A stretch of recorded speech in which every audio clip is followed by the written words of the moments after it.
যদি কল্যাণ রাষ্ট্র করতে হয় তাহলে সুশাসন আনতে হবে, সুশাসন শুভ শাসন আনতে হবে। এবং সুশাসন যদি আনতে হয় তাহলে 5ই অগস্টের আগে যত রকমের অপকর্ম এবং অপপ্রশাসন এবং অপশাসনের চর্চা আমরা করেছি সেই জায়গাটার থেকে সরে আসতে হবে। আমরা কোনো মতেই কোনোভাবেই 5ই অগস্টের আগে ফিরে যেতে পারবো না। দেশ একটা নতুন জায়গায় এসে দাঁড়িয়েছে, একটা নতুন মূল্যবোধের জায়গায় এসে দাঁড়িয়েছে, একটি নতুন বয়ানের জায়গায় এসে দাঁড়িয়েছে।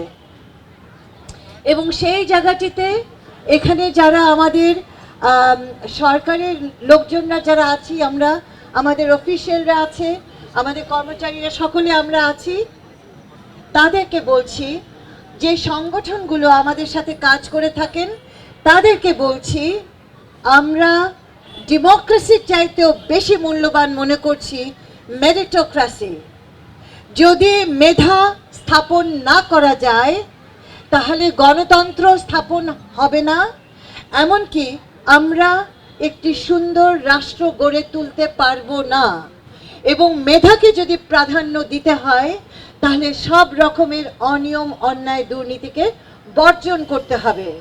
মেধা নয় কোটা নয় মেধা, কোটা নয় মেধা, অর্থাৎ বিশেষ সুবিধে নয় মেধা।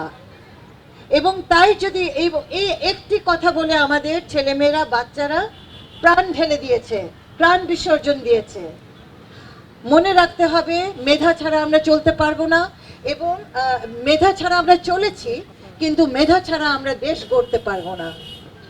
সেই জায়গাটির থেকে আমি সকলকে স্মরণ করিয়ে দিতে চাই, আপনারা যার যার জায়গায় যে সংগঠনগুলো এখানে দাবি দিয়েছেন, ন্যায্য দাবি, যে এই স্বল্প টাকায় আমাদের কিছু হয় না, কথাটা সত্য। টাকা বাড়ালেই কি মেধা বাড়বে? আমি কিন্তু জানি না। আমরা সেই মূল্যায়নগুলো করতে চাই। আমরা সৎভাবে ন্যায্যতার জায়গা থেকে কোয়ালিটি দেখতে চাই, এফিশিয়েন্সি দেখতে চাই, পারফরম্যান্স দেখতে চাই।